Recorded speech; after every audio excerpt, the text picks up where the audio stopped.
Shalom Bapak Ibu, Saudara-saudara yang dikasihi dalam Tuhan Yesus Kristus. Sungguh bersyukur pada hari ini kita kembali dapat bertemu dan merenungkan sedikit dari firman Tuhan. Mari sebelumnya saya mengajak kita bersama-sama untuk berdoa. Tuhan, terima kasih untuk anugerah yang Tuhan kembali memberikan pada kami sehingga kami dapat menikmati hari ini lagi. Terima kasih ya Tuhan untuk kesempatan merenungkan firman pada hari ini. Tuhan berikan hikmat bagi setiap kami yang mendengarnya, agar kami dapat mengerti dan dapat melakukannya. Juga Tuhan berikan hikmat pada hamba-Mu yang membawakannya, agar dia dapat membicarakannya sesuai dengan isi hati Tuhan. Terima kasih Tuhan, kami serahkan perenungan firman Tuhan pada hari ini ke dalam tangan-Mu. Dalam nama Tuhan Yesus, kami berucap syukur. Amin. Bapak, Ibu, Saudara-saudara, firman pada hari ini terambil dari 2 Tawarik 15, ayatnya yang pertama hingga ke-15.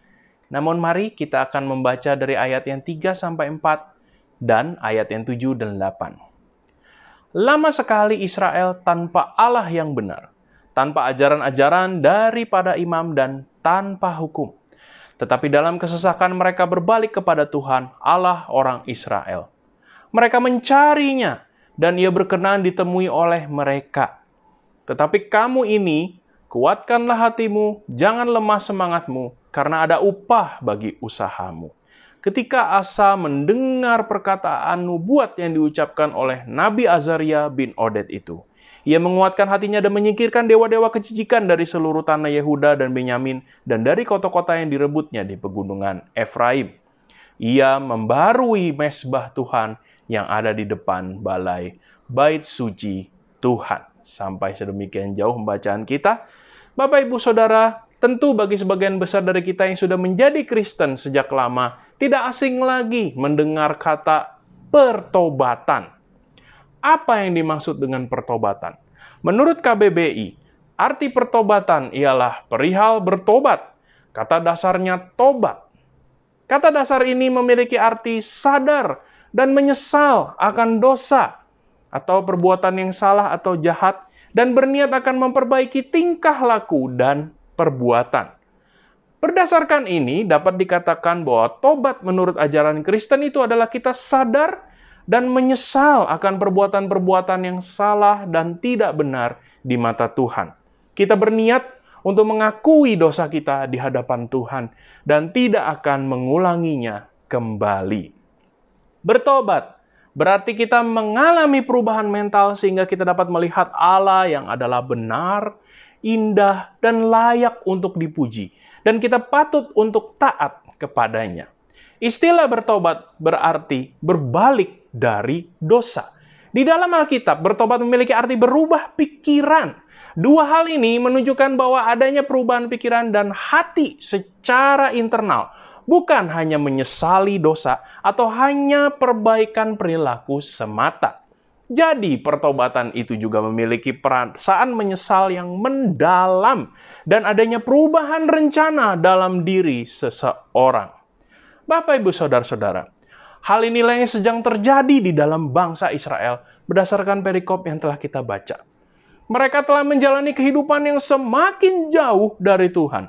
Begitu banyak mesbah-mesbah pengorbanan dan juga tugu-tugu berhala. Belum lagi ditambah dengan pertempuran dengan orang Ethiopia. Sebagai manusia biasa, tentulah Raja Asa juga mengalami pergumulan yang berat menghadapi permasalahan ini. Hingga akhirnya Azaria bin Oded, seorang nabi Tuhan, kembali mengingatkan dan menguatkannya kembali untuk terus mencari dan berbalik kepada Tuhan. Mendengar hal itu, Raja Asa segera sadar bahwa ia harus tetap bersandar penuh kepada Tuhan. Raja Asa tidak ingin menyia-nyiakan kesempatan yang telah diberikan Tuhan untuk membawa kembali bangsa yang dipimpinnya kepada Tuhan. Raja pun memerintahkan rakyatnya untuk menyingkirkan dewa-dewa kejijikan dari seluruh tanah Yehuda dan Benyamin dan dari kota-kota yang direbutnya di pegunungan Efraim. Ia memperbaharui mesbah Tuhan yang ada di depan balai bait suci Tuhan. Raja Asa juga mengadakan perjanjian untuk mencari wajah Tuhan dengan segenap hati dan jiwa, serta bersumpah untuk setia kepada Tuhan. melihat kesungguhan hati raja dan rakyatnya untuk berbalik ke jalan yang benar, maka Tuhan pun menepati janjinya untuk memberkati, memulihkan, dan memberikan kedamaian kepada bangsa Israel. Bapak, Ibu, Saudara-saudara, setiap orang punya waktu dan kesempatan untuk melakukan apa saja yang mungkin membawa jatuh ke dalam dosa. Namun sebagai orang percaya, tentu kita tidak akan membiarkan diri kita terus terkungkung di dalam dosa. Sebagai orang percaya, kita diberikan anugerah di dalam Kristus untuk menerima pengampunan. Ini adalah titik balik bagi kita untuk kembali kepada Tuhan. Inilah kesempatan kita untuk berkomitmen kembali kepada Tuhan. Sebagaimana Allah memakai Raja Asa membawa Yehuda kembali, Allah pun membawa kita, umatnya, untuk kembali kepadanya. Dia ingin kita berubah, berbalik, dan hanya mengikuti Dia saja.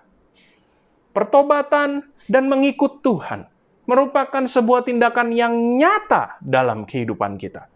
Apakah kita bersedia untuk hidup di dalam Tuhan dan meninggalkan dosa kita? Marilah kita hidup dengan menunjukkan pertobatan dan mengikut Tuhan selama hidup kita. Kiranya Tuhan menolong kita semua. Soli Deo Gloria. Mari kita berdoa.